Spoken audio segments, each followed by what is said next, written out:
Hello and welcome to the second introduction to Vermont's 100 covered bridges. I didn't intend to do this. It's now been 3 months since I did the first introduction in September, and I've filmed at 10 bridges since then, and they're all in the can. They're all waiting to be rolled out each Sunday over the next coming weeks. But I found out whilst filming those that I was missing one important thing, that it was fine me going to all these bridges and talking bridge jargon, and those people who are interested in covered bridges probably know what I'm talking about, but there may be some of you here that actually don't know what it is I'm referring to, especially when I'm talking about trusses. And that's what we're here today, just a general introduction to what makes a bridge, why bridges are made like they are, and who designed them. So each covered bridge has a truss. If it hasn't got a truss, it's not a true covered bridge. So here's the definition of what a truss is, and I'm just going to read it. It says, truss bridges are characterized by the joining of numerous, relatively small structural members that are a series of interchangeable triangles. So different bridges have different trusses, and across the whole of New England, you'll find that all the bridges in one town have one kind of truss, and then the other, another region of another state will have another kind of truss. There are different trusses, and now what I'm going to do is just go through them one by one, and I'm going to use illustrations and pictures for you while I'm running the commentary. You can find out and discover what each truss is about. So as you can see from the image I'm about to put up, these are the types of trusses and the quantity of them that are in the state of Vermont. So here we have, there's a lattice truss, has 40, that's the majority. The queen post truss has 23. The burr truss has 9, multi-king truss is 8, king post truss 5, and a howie truss is 3. So what I'm going to do is just go through those one by one, not necessarily in that order, and just detail what each one is about. And obviously I'll show you pictures alongside that as well. So a town lattice. A gentleman called Phill Gatenby, who was born in 1784 until 1844. He was an architect who made significant contribution in the field of engineering, when in 1820 he patented a truss bridge consisting of 2 layers of overlapping planks forming a latte fastened together with wooden pins or tree nails at each intersection. The most basic truss design is the king post, and this has been used since the Middle Ages. It's based on the equilateral triangle with a central post known as the king post. The 2 diagonal timbers are braced on the ends of the lower chord and transmit loads from the centre of the bridge towards the abutments. It's used for short bridges up to almost 40 feet in length. Then there's a multiple king post. The multiple king post truss is an expansion of the king post design. The diagonal timbers carry the load from the centre of the bridge outward to each successive vertical king post, which transfers it to the next diagonal timber. This is used for spans up to about 100 feet long, so it pretty much doubles the length of those bridges that just have a single king post. The queen post is the second basic design. The design has been used at least far back as the Italian Renaissance. The queen post truss is an expansion of the king post design, adding a rectangular panel in between the 2 triangles. It's often reinforced by placing vertical and diagonal timbers or rods in the open centre panel. It was typically used to span distances of up to 75 feet. Then we have a burr truss. This was created by Theodore Burr, who lived from 1771 to 1822. He was an inventor from Torrington, Connecticut, who patented his first bridge in 1806. This burr design was created in 1817, which is an arch and truss bridge design. The patent drawing shows a multiple king post truss resting on stone abutments superimposed with an arch whose ends are seated against the abutments below the lower chords. Today, about 1/4 of the remaining historic covered bridges use this design. Finally, the Howe Truss. William Howe, 1803 to 1852, designed the Howe Truss and patented it in 1840. By substituting adjustable iron rods for the wooden posts of the long truss, Howe's design was much stronger. He simplified the process of erecting and repairing them, making them the design walls suited for railroads. In 1878, the American Society of Civil Engineers called it the most perfect wooden bridge ever built. Now, the eagle-eyed amongst you may have noticed that when you add up all those bridges, the different kinds of bridges that I showed earlier, they didn't add up to 100. It added up to 89. So there are other kinds of bridges, and some contain more than one. So you've got, for example, a king post with the bird arch. You've got a king and a lattice. There's a king and a queen post bridge. You've got lattice and a bird and a multi-king. There's even something called a Pratt truss with a bird arch. So there's only one of those.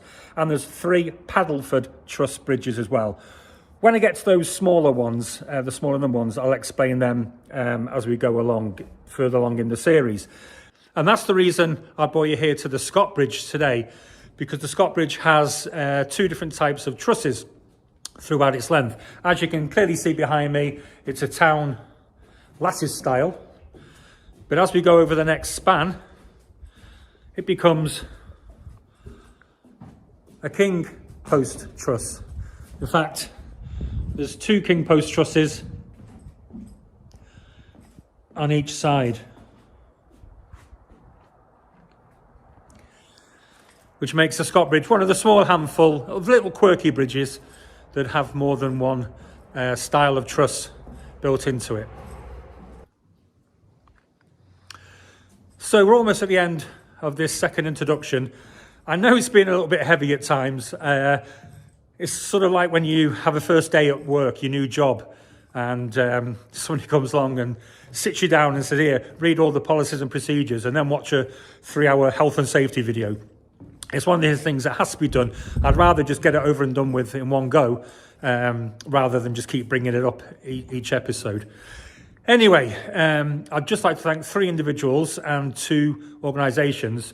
Firstly, there's 3 YouTubers that I follow. All 3 of them are based in Manchester, in the UK, where I'm from. One is Ian Cheeseman, a good friend of mine. I've known him for many years. Rob Campbell and Martin Zero. I've never met either of them, but I have communicated with them. And all of them have been an inspiration, watching their videos. And the 3 completely different genres of YouTube channels. None of them are the same. And they've been really inspirational watching them. And I thought, yeah, I can do this. And certainly Rob has given me lots of information and helpful tips and hints on how to go about this. So I'd like to thank the 3 of them for inspiring me to get this far. I'd then like to thank, and I'll bring in the t-shirt, the Vermont Covered Bridge Society. And they're an organisation, a non-profit organisation, who have been instrumental in helping me get this far. Their website is absolutely full of amazing information and is a tremendous source. Why should you join the Vermont Covered Bridge Society? Well, if you think that 140 years ago there was 700 covered bridges in the state of Vermont, and today there's 100. Some people will argue there's 97, but that's an argument for a few episodes down the line. In 1927, there was a huge storm, huge flooding throughout the state, and the state lost 100 covered bridges just during that storm alone. In the 1940s, the introduction of the motor car meant that more bridges were removed because they became too small.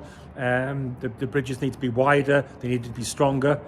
So here we are now with 100 bridges left. So how many bridges do you think there could be left in 50 years or another 100? So the Vermont Covered Bridge Society is there to help save and preserve what we have and to keep that number from staying where it is. Each year, bridges come under threat. Flooding again, and as you'll see throughout this series, flooding is a major threat to the bridges, as well as the motor car. And here's a picture taken literally just last week. This is November 2024. This picture taken last week at a bridge in Wakefield. And here's a video of a news clip that's about 12 months old from one of the covered bridges in Lyndonville that regularly gets hit by trucks. The Miller's Run covered bridge in Lyndon has taken a hit once again. The nearly 200-year-old bridge was hit by 2 trucks over this past weekend. This just 2 weeks before the town is set to have that bridge redesigned with a steel-high beam to protect it. And as my t-shirt says, it's the 25th anniversary of the Vermont Covered Bridge Society in 2025. So we're hoping for a big year, lots of events, and obviously we look forward to seeing as many people as we can and joining the society as well. And finally, I'd like to thank Okemo Valley TV. Now, Okemo Valley TV is a community access TV station and media centre serving the towns of Ludlow, Mount Holly, Plymouth, Cavendish, Andover and Reading. Okemo TV offers training and equipment along with support for individuals, community groups and organisations who wish to produce or provide programming for Okemo Valley to telecast and stream online. Now, I'll have to be honest with you, I have absolutely no idea how to produce these videos. I'd like to think I'm very good at making them and filming them, which is what I'm doing now. But after I'd got to filming about the 6th or the 7th, I was beginning to wonder, well, what do I do now? Because I haven't got a clue how to actually make these videos. And Okemo Valley TV had at this time got in touch with the Vermont Covered Bridge Society with the aim of helping them produce podcasts and any other form of publicity that they may wanted to do. And one of the people at the Covered Bridge Society got in touch with me to say that Okemo Valley TV were prepared to train people up into producing things like this video that I'm doing. And I've been down now about 5 or 6 times, and there's 6 or 7 videos in the can, and the rest to do that. And I'd like to personally thank Rebecca, who has been very patient with me and very fantastic with me in that in 6 weeks, matter of 6 weeks, I'm now producing my own videos. So a big thank you to Okemo Valley TV and Vermont Covered Bridge Society. Yeah, so this is it now. We're going to go live starting next week. I'm bringing you the first video, and that was filmed at the most southern of the covered bridges of Vermont. And I'm going to zigzag all the way through Vermont in no particular order, but I shall end in 100 weeks' time at the most northerly covered bridge in the state. So please, if you did enjoy this video and want to see more, please like, please subscribe, and ultimately share this video with your friends, and we can try and get as many viewers as we can and as many people as we can to enjoy what's going to come over the next 2 years. Thanks again for watching.